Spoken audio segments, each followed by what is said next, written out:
sur un pied équitable pour que le pays puisse progresser. Je ne saurais terminer sans dire ce que le COSC m'a demandé de dire, c'est-à-dire que à l'issue de ce dialogue, que nous puissions avoir un comité de suivi inclusif qui va prendre en charge le suivi des conclusions de ce dialogue, parce que ce dialogue ne doit pas être un dialogue de plus, mais un dialogue qui sera refondateur vraiment de notre démocratie pour des avancées positives. Je vous remercie.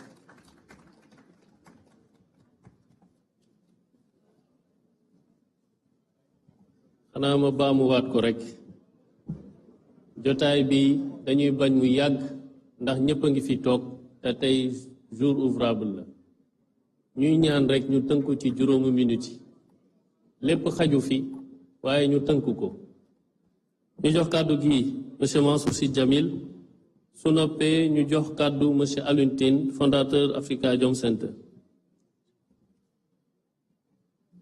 Bismillah walhamdulillah wassalatu wassalamu ala habibina sayyidina Muhammad sallallahu alayhi wa sallam. Mansour Sy Djamil, ancien député. J'ai eu l'honneur d'être dirigé pendant 10 ans par le président Moustapha Niasse, mais Mansour Sy Djamil, président de Besdougnak.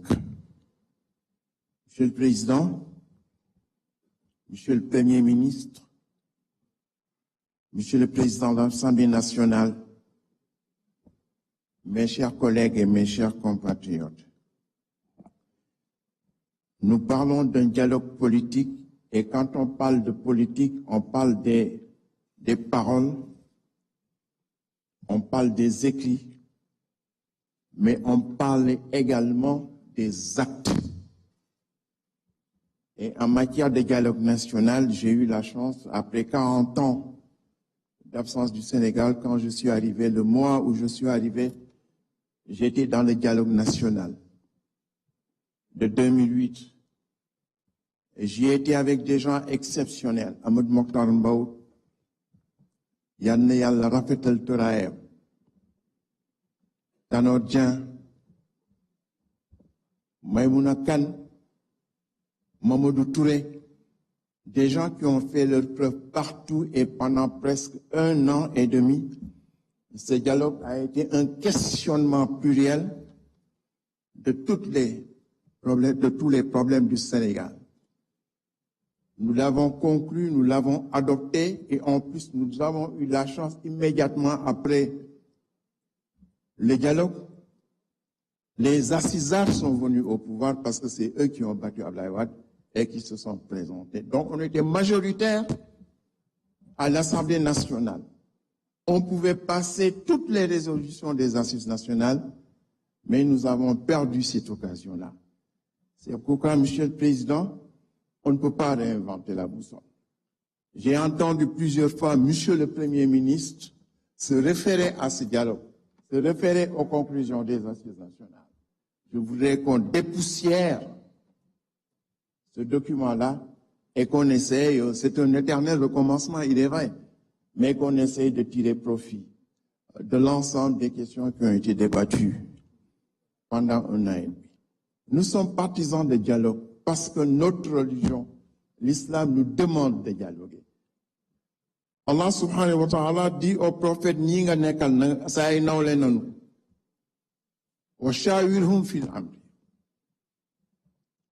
fa iza azamta fatawakkal ala Allah.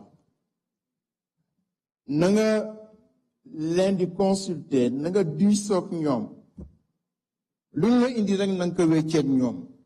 Soo demee nag ba déglu ñëpp nag, waaw soo dégloo ñëpp, waaw fa boobu fa la lépp nekk. Soo dégloo ñëpp fa tawakkal ala Allah, na nga jël yëpp nga delloo ko yàlla mu décider, wala nga gëmmu doo comme su fekkee ni yaa ngi jox sa doom nivaquine bu weex, danga naan gëmmal naan.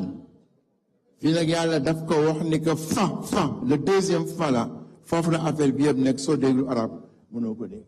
Kon Monsieur le Président, les résultats de ces consultations-là su fekkee ni wér nga ak sa bopp nga seet lan moo si gën nga gëmu dóor.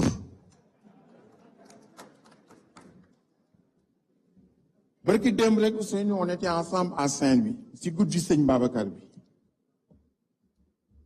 foofu wax naa leen ni ki ñu sauvé ñun ñii jullit mooy yontu Yàlla Moussa ndax yoon si Yàlla Muhammad dafa ràññaani bi mu demee ràññaani wax ak yàlla jox ko 50 prières par jour ndigal yóbbul jox ko sa ay ñoñ bi muy wàcc mu tasanteeg Moussa ni ko góor gi si kaw loo jëlee si moom mu ni ko 50 prières juróom fukki junne par bés julli par bés mu ni ko ëpp na dellu si góor gi nga waxtaan ak moom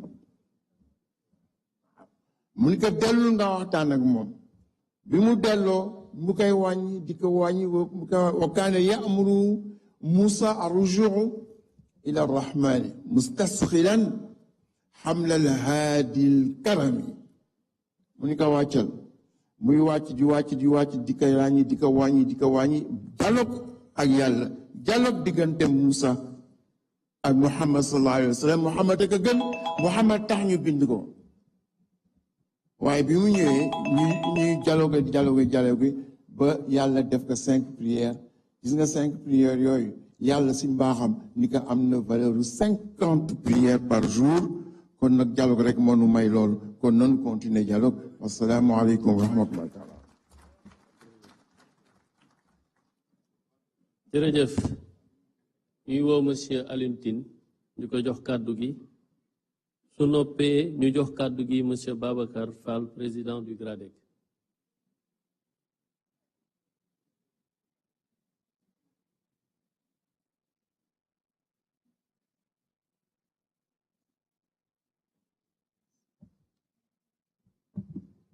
Excellences, Monsieur le Président de la République, Monsieur le Président de l'Assemblée nationale, Monsieur le Premier ministre, chers invités, chers concitoyens.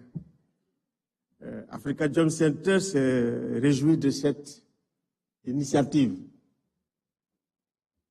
Ce moment, pour nous, c'est un moment historique. C'est un moment exceptionnel de communion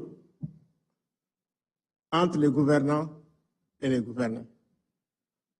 Parce que les premiers dysfonctionnements qu'on observe dans la démocratie, c'est en réalité ce déficit de communication entre gouvernants